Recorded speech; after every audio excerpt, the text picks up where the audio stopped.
Hujan baru saja reda, genting-genting masih basah. Ujung-ujung dedaunan sesekali masih meneteskan air sisa hujan. Air menggenang di beberapa bagian halaman pesantren. Angin dingin mendesau mengibarkan jilbab para santriwati yang sedang berjalan menuju tempat makan pagi. Sebagian menuju dapur Bunyai Faiziah, sebagian menuju dapur para ustazah senior yang dipercaya menyediakan makan para santri. Wajah para santri itu tampak sumringah. Di dapur yang dikelola Bunyai Nur Fauziah, ratusan santriwati berkerumun seumpama kawanan bidadari. Wajah-wajah mereka polos, murni, berseri-seri. Sebagian telah mendapatkan jatahnya. Mereka duduk di bangku-bangku panjang dan melahap menu sarapannya sambil bercengkrama. Sebagian masih antri, sebagian lainnya sedang mengeluarkan piring untuk diisi sarapan. Sebagian lagi sibuk mencari tempat duduk, dan bila tidak mendapatkan tempat duduk lagi, mereka membawa sarapan ke serambi asrama pesantren dan makan di sana.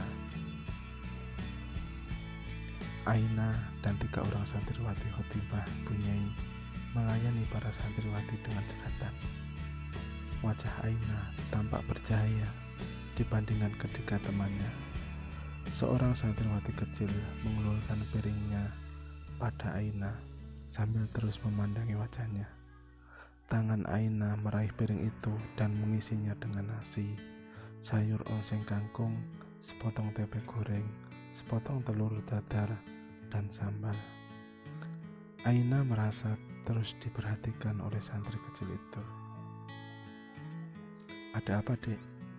tanya Aina sambil memberikan piring itu kepada santri kecil.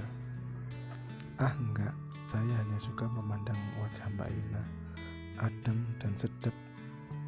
"Waduh, emangnya wajahku ini mie goreng ya?" "Menurutku Mbak Aina paling cantik di sini." "Swear." "Hus, ngawur kamu. Sudah sana, masih banyak yang antre." Santri kecil berkudung biru itu melayar pergi sambil sesekali menengok dan melihat wajah Aina. Seorang santri gemuk mengulurkan piring sambil tersenyum. Rohmatun, sudah balik lagi? Loh, katanya pulang ke Trenggalek," sapa Aina. "Iya nah, tapi hari ini kan pengumuman hasil UN. Ya aku harus balik, penasaran. Kan bisa diberitahu sama teman-teman pakai SMS. Tapi bapakmu nanti datang pas acara perpisahan." "Insya Allah kalau lulus." "Insya Allah lulus, amin. Jadi lanjut kuliah ke Malaysia?"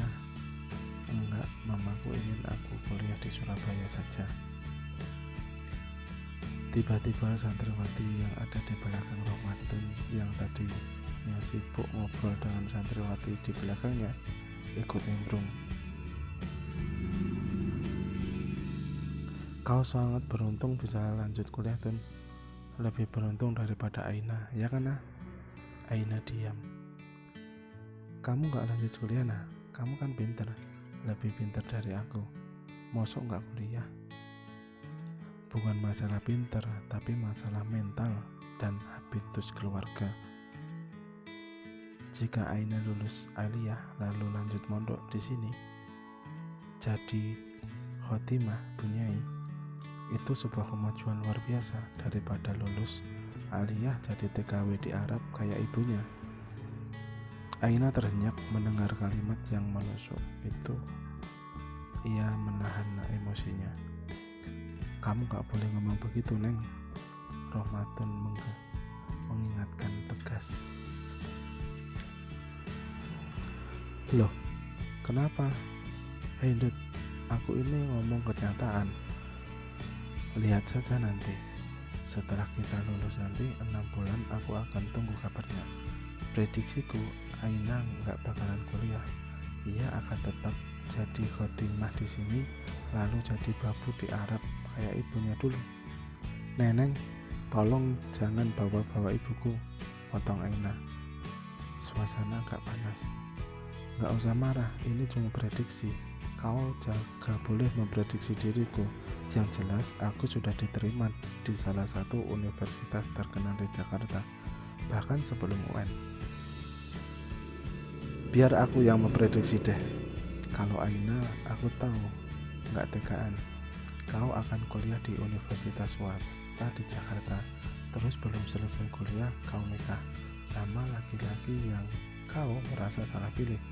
Itu masih lumayan. Mungkin besok malah justru kamu yang jadi babu di Arab, sahut Rohmatun. Prediksi yang ngawur. Kau juga ngawur. Lihat saja, aku kalau nyepatani orang sering jadi kenyataan. Hati-hati, gumam Rohmatun sambil ngelonjor pergi. Beberapa santriwati tersenyum mendengar kata-kata Rohmatun yang ceplas-ceplos tanpa beban. Aina tersenyum dalam hati. Ia merasa tidak perlu membalas ejekan Neneng, sebab Rohmatun telah mewakilinya. Nyepatani itu apa sih? Tanya Neneng kepada santriwati junior yang ada di belakangnya. Meskipun sudah hampir 3 tahun belajar di pesantren itu, tapi tidak semua kosakata bahasa Jawa ia pahami. Nyepatani itu nyumpahin, jawab yang ditanya. Sial, dasar gendut, mulut bebek, awas nanti, geram Neneng sambil memandangi Rohmatun yang semakin jauh. Neng, mau sarapan gak? Adik-adik pada nunggu antrean. Aina mengingatkan pelan. Kalau nggak mau sarapan, ngapain aku di sini? Bloon banget sih ya.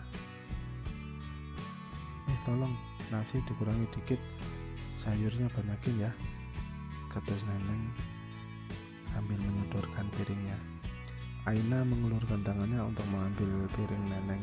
Nah, seorang santriwati berjilbab biru berjalan tergesa-gesa mendekati Aina. Nah, dipanggil Bunyai penting. Ya, baik.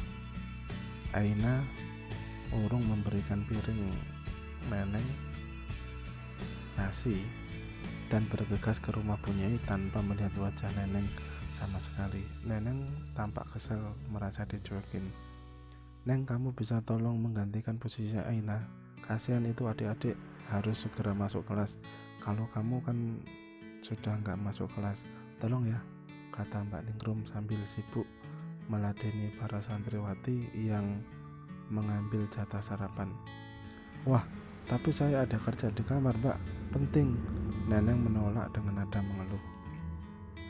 Biar saya saja, Mbak. Seorang santriwati berkerudung hijau muda mengajukan diri. Oh, Julfa, terima kasih Jul. Semoga kau lulus UN dan barokah hidupmu Jul. Amin.